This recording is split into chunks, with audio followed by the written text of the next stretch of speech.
Добар ден, драги пријатели и драги непријатели, добро дојавте во мое ново видео. Значи, откако на мојата мајка и донесов мачка, која ја крстив Симба и која прерасна во говедо, јас решив мојата зоолошка градина да ја зголемам за уште две животинчиња, а тоа се две кокошки или два петли, или кокошки и петля, не знам што се, зашто се уште многу мали.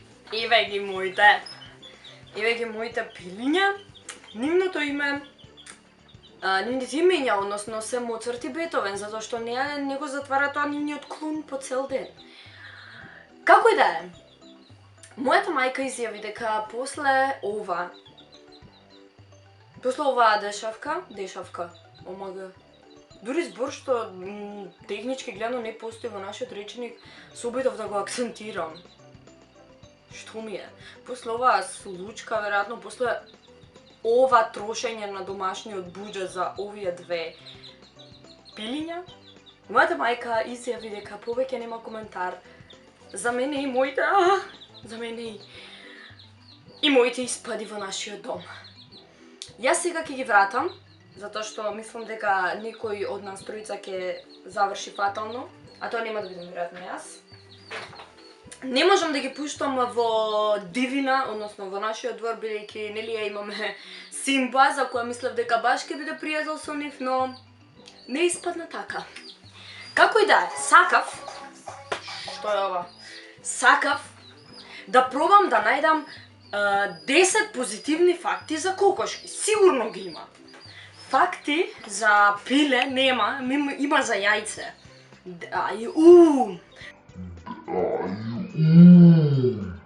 Старите грци верувале дека светот е создаден од јајцето кое било снесено од божицата Евринома. Значи мајка ви се вика Евринома. Просечна кокошка несе од 250 и 270 јајца годишно, некој дури на 300, леле бизнис со јајца отварам. Како што старее кокошката произведува поголеми јајца. И па виното како што е постаро, така и подобро. Најголемото јајце кое се појавило во светот имало 5 жолчки. Вау. Светски рекорд во јадење на варени јајца е 65 јајца за само 6 минути и 40 секунди. Добро.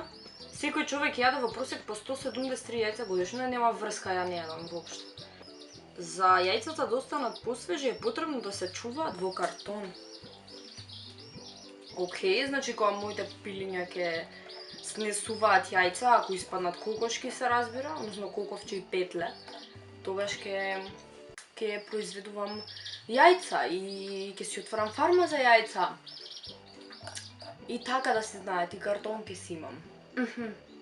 За да ми бидат јајцата од пилињата посвежи.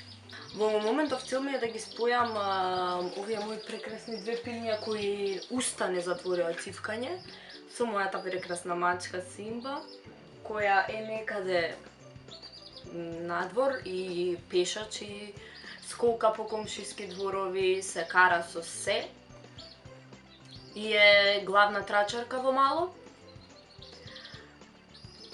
Се знае со сите мои комшики, им ги јаде јадењата. Но еден ден ќе успеам да оформам пријателство меѓу пилињата и мојата мачка и ќе ви известам за тоа секако. Како и да е, ми беше мило што еве заедно ги прочитавме овие 10 факти за јајцата кои верувам дека ништо посебно не сменија во вашиот живот, но тоа е тоа, јас очекував факти за кокошката, но немаше. Но иако не сменија ништо во вашиот живот, ви одземаа неколку минути од вашиот живот и наместо да ги поминете во учење, например, вие ги поминавте слушајќи факти за јајцата. И тоа е прилично интересно, јеј! Како и да е, ви благодарам што гледавте ова видео и стискајте палци за пријателството помеѓу мојата мачка и кокошките. Зошто чувам кокошки и мачка, не знам да ви кажам. А вие бидете продуктивни, читајте книги, учете, немој да слушате факти за јајца.